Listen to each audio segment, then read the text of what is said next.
Hello, everyone. My name is David Halperin. I'm the CEO of Israel Policy Forum. Thrilled to have you all join us for this very timely conversation. We will be joined shortly by our board chair, Susie Gelman, who will be joining us to moderate today's conversation in just a moment. But I'm pleased to kick us off and get started today. So first of all, before we jump in, I want to say Happy New Year to everyone. Wishing everyone who is joining us today a happy and healthy 2023. And I want to say thank you on behalf of all of us at Israel Policy Forum for all of your participation, feedback, engagement, support in 2022, and welcome those of you who may be new to Israel Policy Forum to consider making a contribution in support of the important work that lies ahead. You can do so by visiting israelpolicyforum.org/support. Now, of course, we are convening this webinar today just shortly after Benjamin Netanyahu's sixth government was sworn in.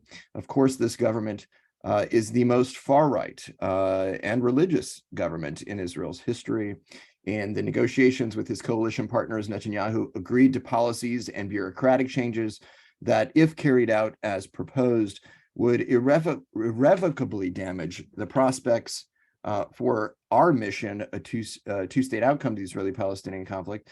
And in addition, his government is set to upend the status quo on issues of religion and state, the justice system, Israel-Diaspora relations. We're going to cover all of that in today's conversation with Israel Policy Forum's Chief Policy Officer, Michael Koplow, and our Israel Fellow, Nimrod Novik. Before we get started, I'll just mention that we at Israel Policy Forum, as we issued in our initial statement responding to the new Israeli government, we remain committed to the mission of a viable two-state outcome to the Israeli-Palestinian conflict and to the vision of a secure Jewish and democratic Israel. And of course, we have expressed our own concern that should a number of these proposals be carried out, those aspects of Israel, our deep commitment to Israel's security and its continued presence as a Jewish and democratic state could be undermined. And of course, we encourage the Israeli government not to pursue any measures that would undermine Israel's core security or its continued status as a Jewish and democratic state. And with that in mind, I think we should jump right in with Nimrod. I should say again that Susie Gelman, our board chair, will be joining us shortly to moderate our conversation. Unfortunately, Michael Koplow has also been stuck in traffic inside DC. He'll be joining us shortly.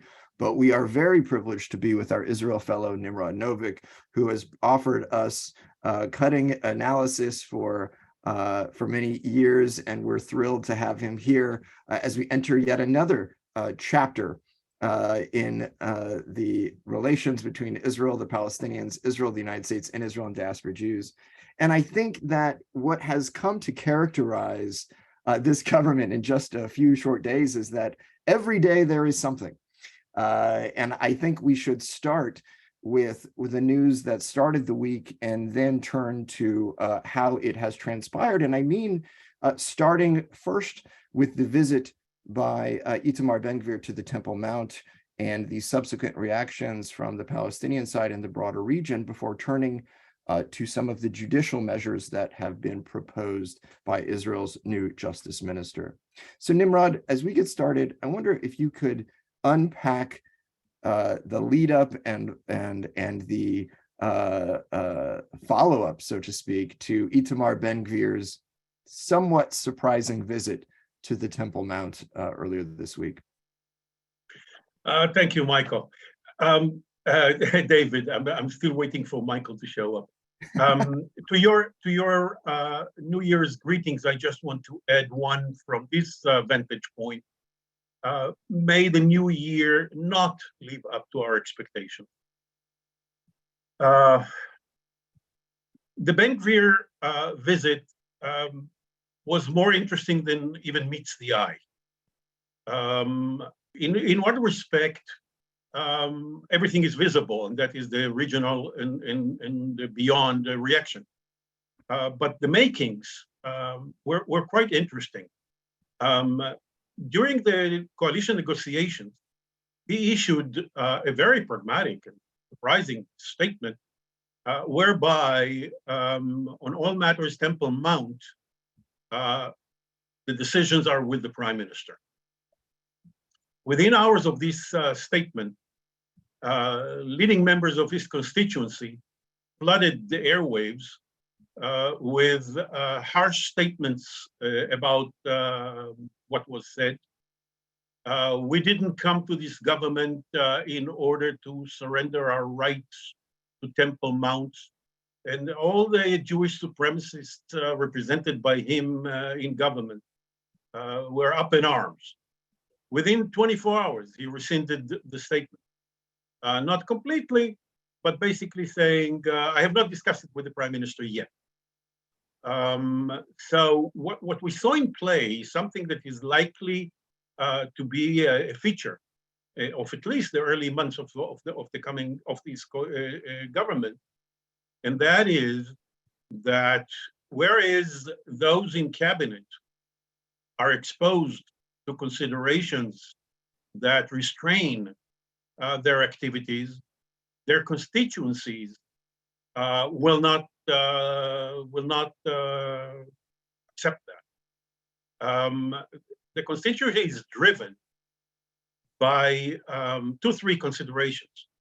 One is that Israeli coalitions, Israeli governments don't last their term, and therefore they are in a hurry to implement their wish lists.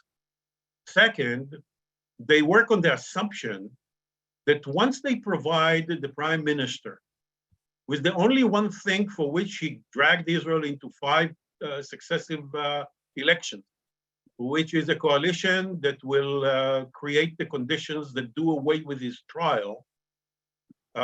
Once they do provide him with that, he has no longer use for them. And he is likely to change course again and form a very different coalition within the current Knesset. So they are in a hurry to accomplish their wish lists. They are hungry. They know that this kind of a situation whereby the prime minister is totally dependent, his freedom is dependent on them, they will demand freedom of action in return from his freedom from prosecution. So Ben-Gvir announced the visit shortly after the elections in a celebrated occasion with his party congratulating themselves for their impressive show in the election. And he said that within days of getting into office, he's going to do that. Then came the security establishment and issued their advice of the explosive nature of a provocative kind of show. And the end result was interesting. He did not announce it in advance, contrary to his inflammatory way. And he, he's the provocateur in chief in the country, has been. Contrary to all that, he announced nothing. He showed up at an hour when there are very few people on the Mount. He ended it with statements about the freedom of worship for Muslims and Christians everywhere. And it was as low profile as he could, and yet did what his constituency expected him to. The reaction from the region was hardly surprising. Over the previous year and a half, both the United Arab Emirates and the others have cautioned, first Bennett and Lapid, and later on Netanyahu post-election, that look, we are not going to tell you how to run your country or how to defend it, but factor us in. What you're doing there, if it triggers the kind of flames that it did in May 21, and even in April 22, and if we remain mute, our adversaries at home and abroad, Iran included, use that in order to undermine regime legitimacy and internal stability in our countries, and we will not be able to remain mute. So the reaction from the UAE, from Saudi Arabia, from Qatar, from Egypt, Jordan, Turkey, were no surprise. And the Emiratis went further than words, which were quite harsh. And they used their standing as a temporary member of the UN Security Council on behalf of the Arab League in order to urge or to call upon the Secretary General or the President of the Security Council to convene a special session on this matter. That session is not likely to yield a resolution, but even if it ends with a presidential statement that calls upon Israel to restrain provocations around the holy shrines, that will be significant.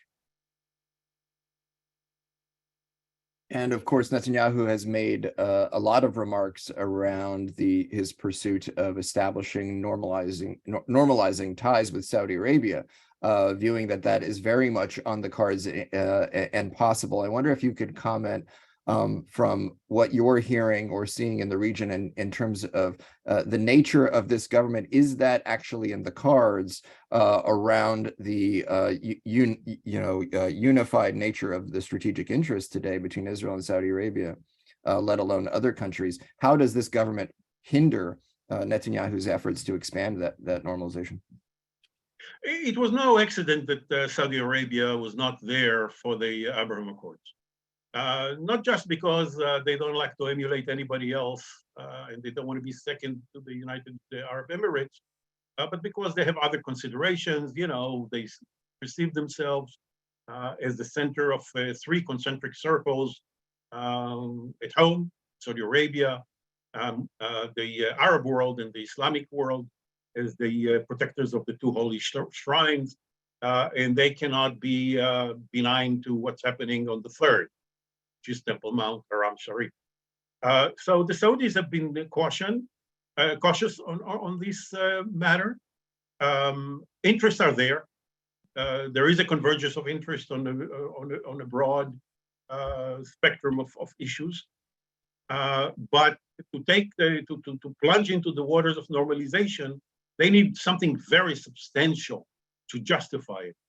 And even though the Arab world does not have the Palestinians as top priority, not the second, not the third, nonetheless, given the public sentiment and given adversaries the ability to use it in blaming them for throwing the Palestinians under the bus and for the dereliction of duty in protecting Al-Aqsa, they're very careful about it, and they need something very, very substantial in return. Many of us were very skeptical when he first made those statements of expectation that shortly he will be able to accomplish normalization with the Saudis. What's happening now only accentuate the difficulty. So, Nimrod, we started this week with the news of Itamar Ben-Gvir and, of course, the fallout, everything that you're describing in terms of the regional reaction. The latest news, of course, to come out of Israel concerns less the security dynamic that I mentioned at the outset that is of so much concern, but the democratic dynamic with the Justice Minister, Yariv Levin, announcing or unveiling the government's plans with regard to the Supreme Court and the judiciary. Nimrod, I wonder if you could outline for us some of the immediate implications that these proposals would have for Israel's political system, and what sort of policy implications could we see on issues including, minority rights, the Palestinians, religion, and state, should those proposals actually be advanced? Yes, look, the coalition agreements, even before the government was formed, the coalition agreements, which are likely to drive policy by and large, basically threaten to violate every value enshrined in our Declaration of Independence. And what Yariv Levin, Minister of Justice, just announced, the 4 steps reform, what he calls, Others dubbed it revolution or destruction of the judicial system. It goes beyond the judicial system. Israel, as you know, doesn't really have a full-fledged 3 branches of government. The Knesset is dominated, has long been dominated by the executive. The legislative is dominated by the executive. We don't have a strong legislator. So we did have a 2-branch government, really, with the Supreme Court being the primary restraining force on the authorities and freedom of action of the executive government. What he's doing is undermine that. He came up with 4 elements in his plan. The first one is called the override clause, and that is that with a minimal majority of 61 in 120 Knesset members, the Knesset can overrule any decision of the Supreme Court. The current coalition has 64, 61 is guaranteed. Even if somebody plays games with the prime minister and wants to flex a muscle on another issue and will not show up for a vote, he has plenty to spare in order to get to the 61. So that's one. So if the Supreme Court rules that the new legislation is unconstitutional, the Knesset with 61 vote can null that decision. His second item on the agenda was the selection of judges. This is a complete politicization, putting politicians in charge of choosing judges. I will suggest the common denominator of it in a minute. The third one is called undoing the court's right to rule a government decision or a Knesset law as unreasonable on the basis of unreasonableness. That will be nullified. And the last one is that legal advisors in the ministry, which are supposed to guide the minister and make sure that his actions are not unlawful, will be appointed by the ministers and will be fired by the ministers. The common denominator of it all is a convergence of 3 different agendas. It's the agenda of the settler movement to get the Supreme Court out of any possibility of ruling as unlawful any step that is taking in the territory, including confiscating private Palestinian land, including building settlements wherever they wish, including undermining Palestinian rights even further. That's one force. The second one is represented by Yariv Levin himself, who believes what he calls the government should govern, and no judge, nor a clerk, how he refers to legal advisors in the ministries, will tell the government how to run things. Right. And the third, essentially removing the concept of checks and balances that we're familiar with. Absolutely. Yeah. And I would suggest that the most important driving force, Prime Minister Netanyahu, for decades, defended the court system and the supremacy of the Supreme Court until his indictment, until the need arrived to legislate immunity, one way or another. And all 3 have converged. And if that reform passes, Israel's democracy we lose, as you said, any checks and balances, there will be no restraining agency, what we call gatekeepers, none over government activity.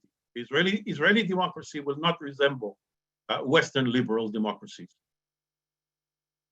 So, Nimrod, you mentioned that, of course, this has implications on West Bank activity. It has implications on a whole host of on, frankly, Israel's democracy wholesale and all aspects of how Israel is governed. Of course, I'll just mention that we expect to have a rather thorough analysis unpacking all of this to share with our network tomorrow. And so encourage everyone to look out for that. But you did mention the impact on the settlements, and I do want you to speak a bit further about that. Nimrod, you wanted to add something, sir? Yeah, I failed to mention a fourth force, represented by Ben-Gvir more than anybody else. And that is, as well as by the Noam party, the anti-LGBT, LGBT, I don't know the English, it doesn't work. Tell me. LGBTQ, yes. LGBTQ. So the combination of Noam and Ben-Gvir is the anti-minority and Jewish supremacy. And they joined forces with the other three in trying to make sure that the government is free to undermine minority rights, any minority rights. They're talking about democracy as being simply majority rule, period. And the whole notion that majority is first and foremost protection of minority, that democracy is first and foremost protecting minority rights, is not on their script. And the same Ben-Gvir has been provided with unprecedented control over police policy, which is relevant to undoing or dispersing democratically legitimate demonstrations on the one hand, and affecting the Israeli Arab minority on the other. So now back to yours. So first, I see there's a lot of questions in the Q&A box, and I want to encourage those questions. We're going to try to get to as many as we can, and I see a lot of friends asking questions and encourage more of them. I want to ask Nimrod, actually, before we turn to the West Bank, we need to welcome Michael Koplow. Welcome, Michael. I'm sorry about the traffic jam. Me too.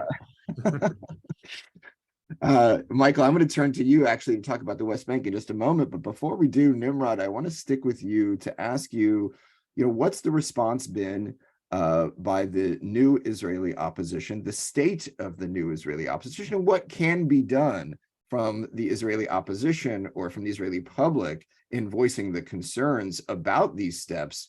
And I should note that many of those on this call may be familiar that just in the last couple of days, there's been a number of polls. I know the Israel Democracy Institute has shared information on the real strong majority of Israelis who are concerned about the implications of a lot of what you have outlined. So what can be done inside Israel or is being done in response to these proposals? I think that we are witnessing only the first manifestations of public reaction to this.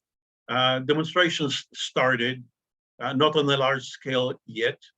I'm not sure it has all sunk in already. The opposition itself, I'm talking now the opposition in the Knesset, is yet to get its act together. There have been some meetings and discussions, but I cannot report of anything significant yet. I have very little doubt that we are going to see massive demonstrations once this sinks in. Hmm. So Michael, we've covered everything, and you're absolutely no. Right, We covered Itamar Ben-Gvir and the judicial proposals, but I want to come back to you, Michael, to turn to the West Bank, because whereas this week has been dominated first by the news of Ben-Gvir's visit to the Temple Mount and then the proposals by Levine, next week could very well bring new proposals on the status of the West Bank. And I wonder, Michael, if you could unpack for us what we might anticipate, what already is in the works, or what we might anticipate vis-a-vis new West Bank policies from the new Israeli government. The first thing that's in the works is something that we've seen the new government inform the Supreme Court it wants to do, which is to overturn, or I should say repeal, the 2005 disengagement law, which made it illegal for Israelis to be in the 4 settlements in the northern West Bank that were evacuated as part of the disengagement. And one of those is a prominent one named Chomesh, where there has been a yeshiva operating pretty much since the disengagement. And so the Supreme Court had told the many previous Israeli governments that they not only had to leave Chomesh, but that they had to allow the Palestinian to actually own Chomesh, as Chomesh was built on private Palestinian land, access to their farms. The new government informed the Supreme Court that they intend to repeal the disengagement law and that they will be legalizing Chomesh. And so the Supreme Court immediately said that the Israeli government has to respond with their rationale for why they're going to do this, and also respond as to why they are still preventing Palestinians from accessing their private land on which Chomesh is built. And I should note that that's a problem that has plagued not just this Israeli government, but previous Israeli governments as well, including the Bennett-Lapid government.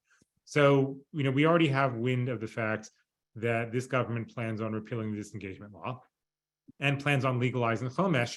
And that leads to something that is in coalition agreements, but that they have not yet taken a first step on, which is legalizing illegal outposts writ large. Chomesh is one of those illegal outposts, but there are many of these throughout the West Bank. If we add up all of the outposts and farms and agricultural settlements that are illegal, we're over 200. The exact numbers in terms of what the new coalition wants to legalize are still to be determined, but I think we can probably assume that it'll be the 70 or 80 illegal outposts that are sort of the most built up. And so if Chomesh is step number one, I think that, we can expect pretty shortly to see plans that the government is going to try to retroactively legalize these illegal outposts. And then something else I think that it's important to keep an eye on, and I missed obviously the first part of this discussion, but it does pertain to Ben-Gvir. Ben-Gvir is now in charge, as I presume Nimrod mentioned, is now in charge of the border police. And that means that you're going to now have a situation in the West Bank where the border police are operating and the IDF is operating, and they're going to be answering to not only different commanders, but different structures of authority entirely. And they may very well be responding to different overt instructions. And so we very well may see a situation very soon in which the IDF and the border police are at odds. I don't think we're going to see a situation where they're actually, fighting with each other, or clashing with each other, but it is going to cause all sorts of confusion and chaos into a situation that is chaotic as it is, and has been even more chaotic over the past year. And so I think that when we look at that sort of stuff, that's gonna ramp up. And lastly, on the issue of demolitions, the new government was very clear that they were going to start evictions and demolitions of illegal and unpermitted Palestinian structures in Area C.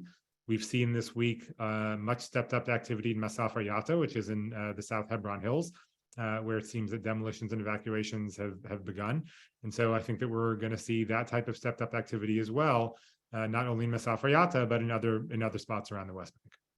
All right, so that covered, again, going back to what I mentioned at the outset around Israel Policy Forum's commitment to a secure Jewish and democratic Israel.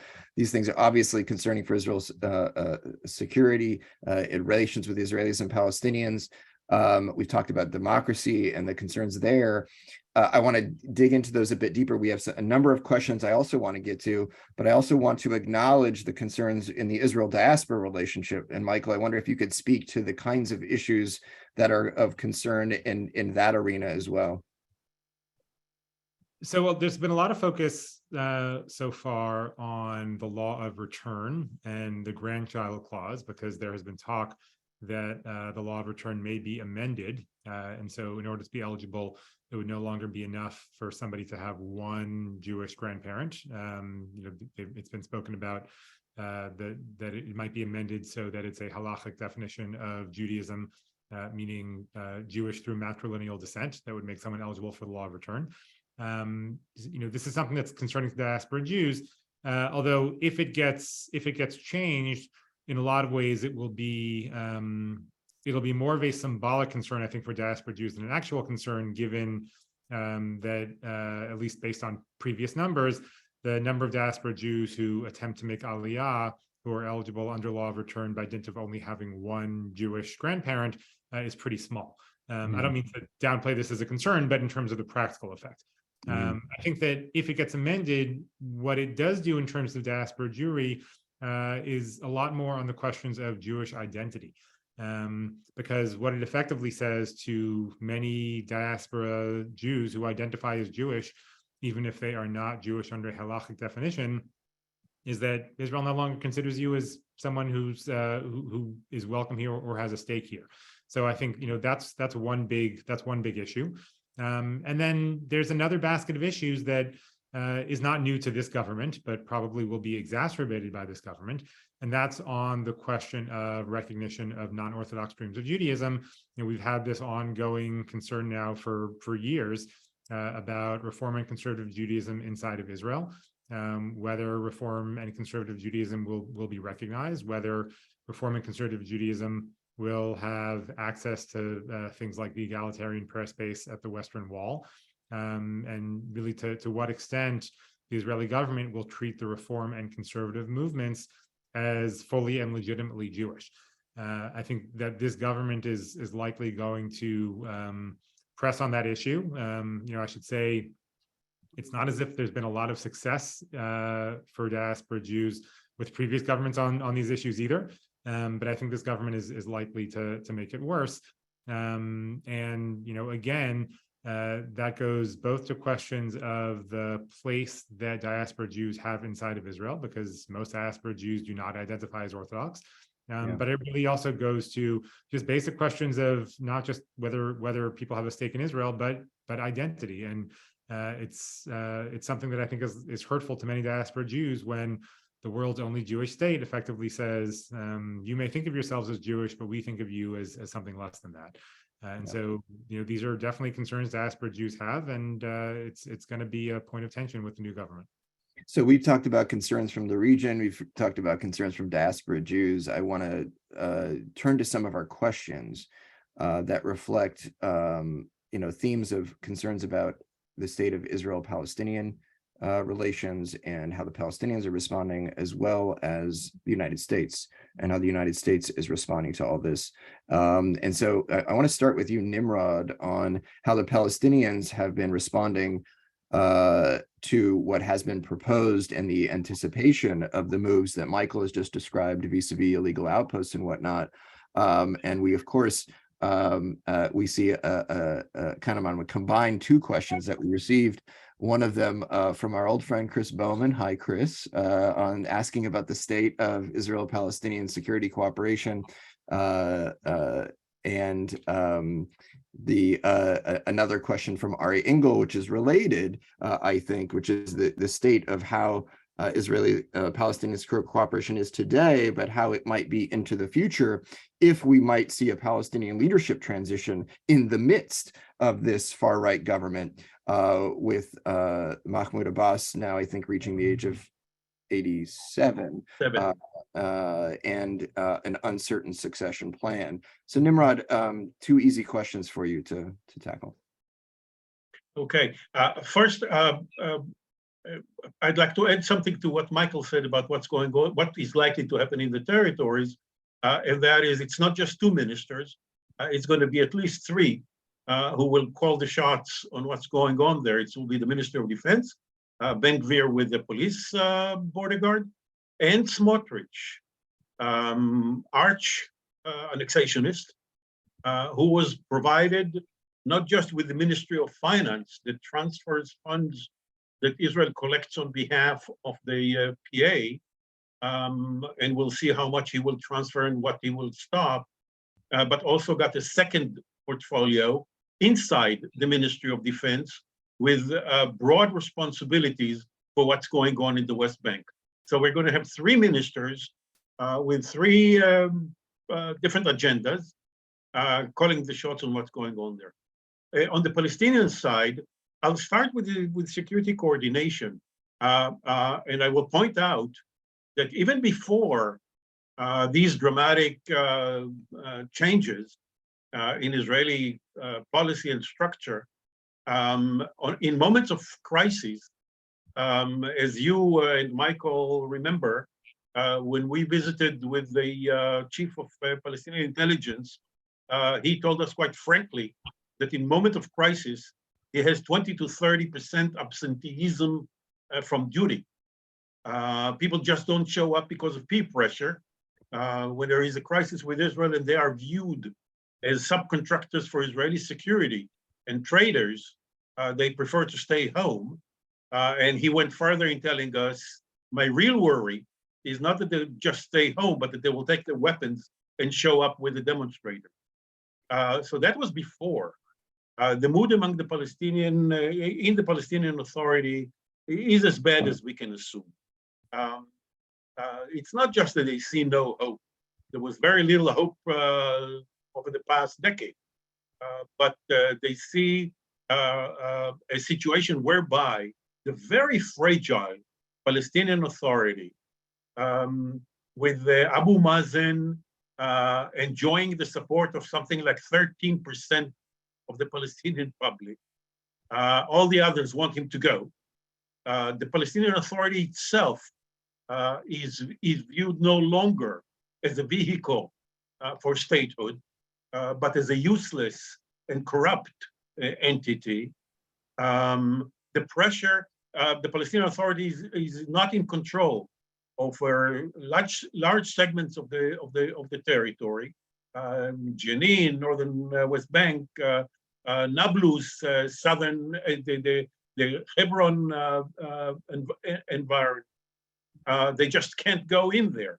As a result, the IDF is getting there on a daily basis. And that has been the case before this government was formed.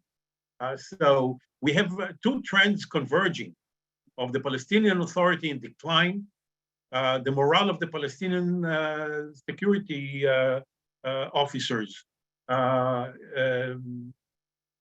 There's no motivation to live up to their mission, which used to be years ago. And at the same time, much more aggressive Israeli policies are expected. So desperation is the real, the best characteristic. They are still at the point where Abu Mazen's anti-violence, it is 11 commandment, no violent reaction, no terrorism. But that is flying in the face of growing belligerence among Palestinian youth, particularly those who did not experience or don't remember the Second Intifada, and public opinion polls, as well as increasing security incidents in the West Bank, show a rise support, dramatic, in violence, both against Israel and against the Palestinian Authority. For the Palestinian youth, violence is the only legitimate or available vehicle to express their frustration, lack of hope, and it turns against the PA as it turns against Israel. Yeah, thanks, Nimrod. Now you see why I said that I hope that the new year will not live up to our expectations. And Nimrod, you're usually the optimist in the room, so this is Right.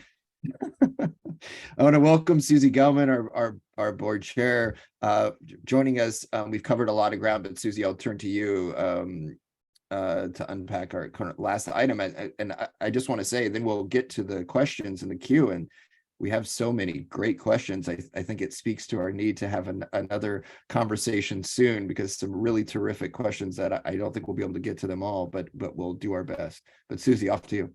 Thank you, David. And to our audience, I apologize for my tardiness. I just came from a funeral of a beloved friend who lived 90 years. So it was a long funeral, but worth it.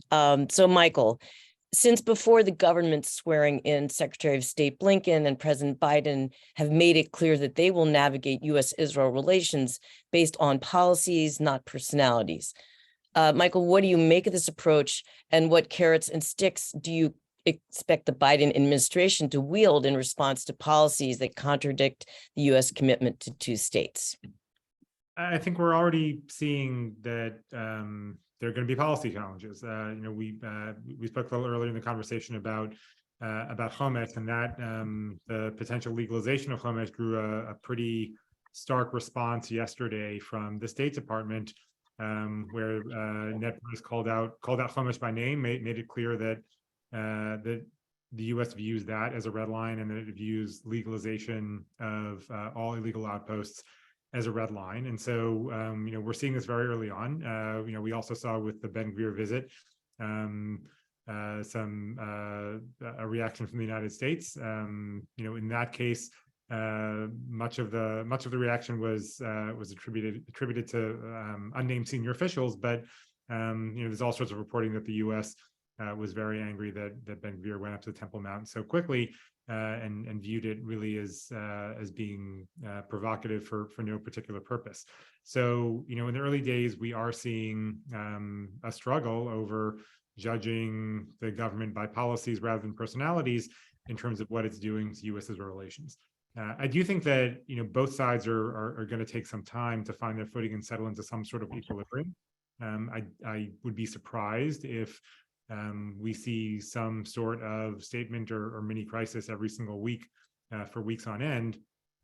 But the United States is it's used to dealing with Prime Minister Netanyahu. It's not used to dealing with many of the characters of this new government.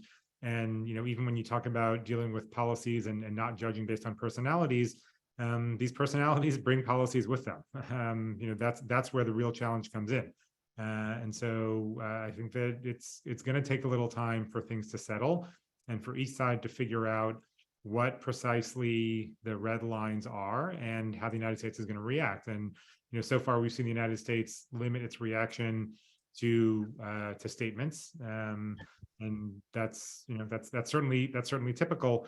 But I think as things move along, the United States is going to have to start thinking about what it is and is not willing to do with regard to the Israeli government. And my guess is that if we see some sort of movement beyond statements, it's probably going to take place initially within the context of UN resolutions and that sort of thing, as opposed to some sort of punitive action from the United States.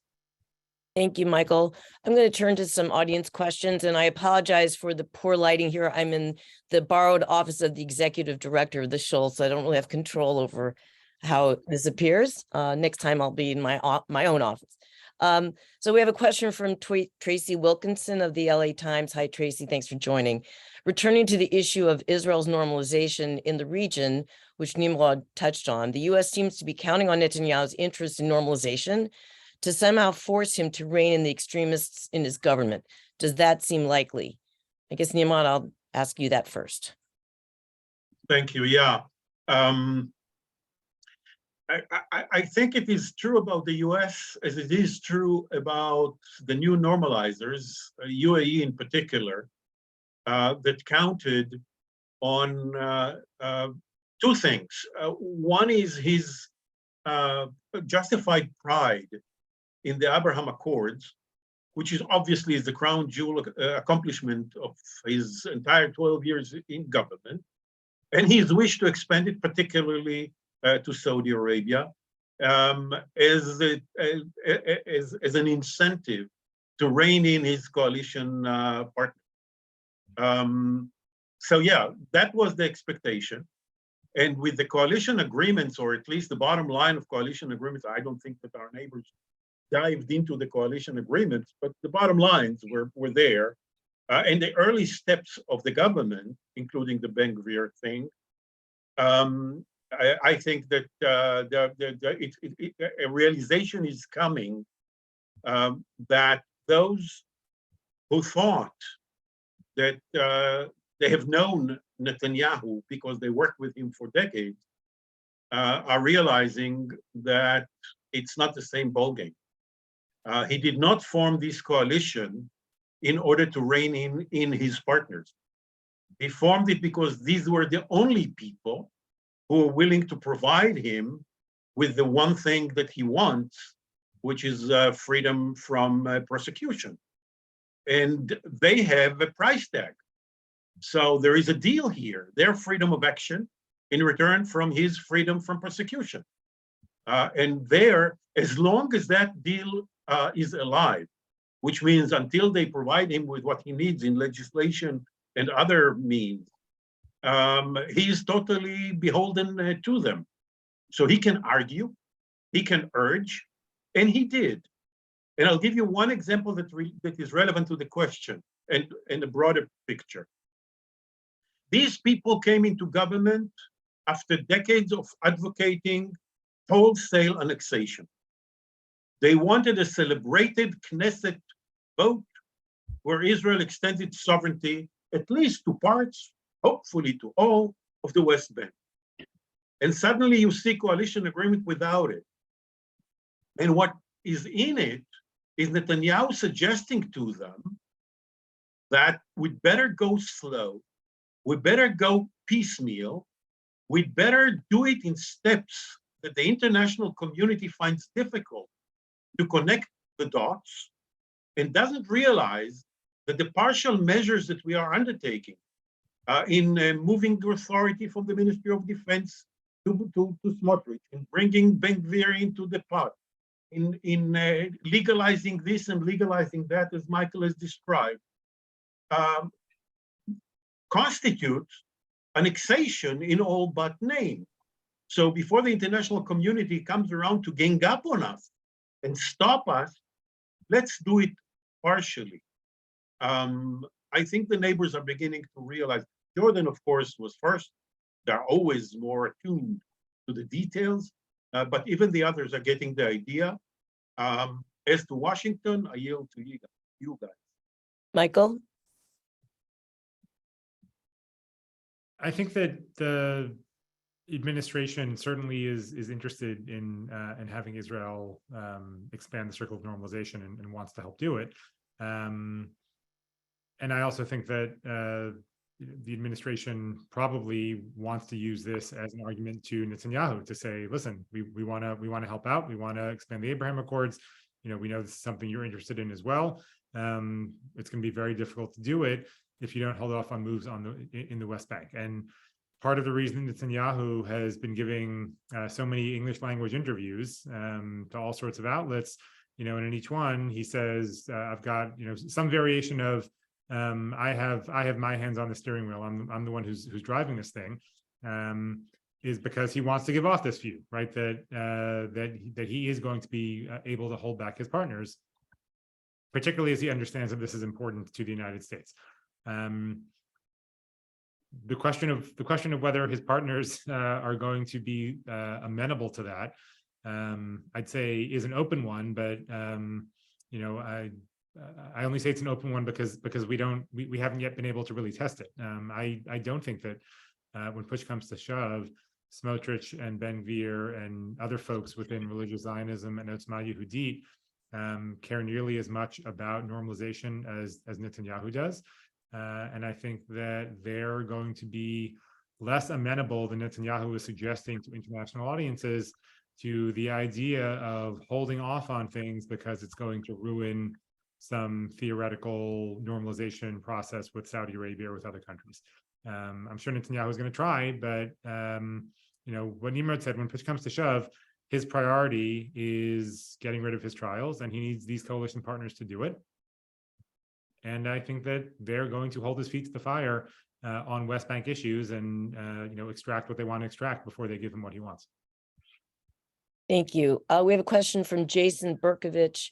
What has been the broader Israeli public reaction to the proposed changes for the courts, both the override clause and Supreme Court appointments? I guess, Nimrod, that's probably to you first. Several public opinion polls have been conducted on this issue and on the overall situation. The bottom line is that the vast majority of Israelis are more educated on the subject than one can assume, are very worried about it. And even probably Israel's, at least in my mind, foremost commercial pollster, Professor Camille Fuchs, already found that the Netanyahu coalition that presently in the Knesset, as a result of the elections, held 64 seats, went down to 58. And I expect that trend to continue.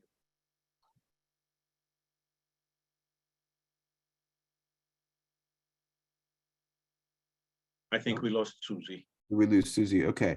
Well, I'll jump back in and I'll ask Michael and Nimrod. We had a good question, I thought, from Evelyn Kenvin about whether it's possible to see defections from the 64 seats in the majority. And, what sort of scenarios, Nimrod, you've sort of hinted at scenarios that should Netanyahu's trial matters be resolved, that he might have opportunities to form an alternative coalition. How much is that real? Is that actually an option? How is that impacting the current political discussion and debate?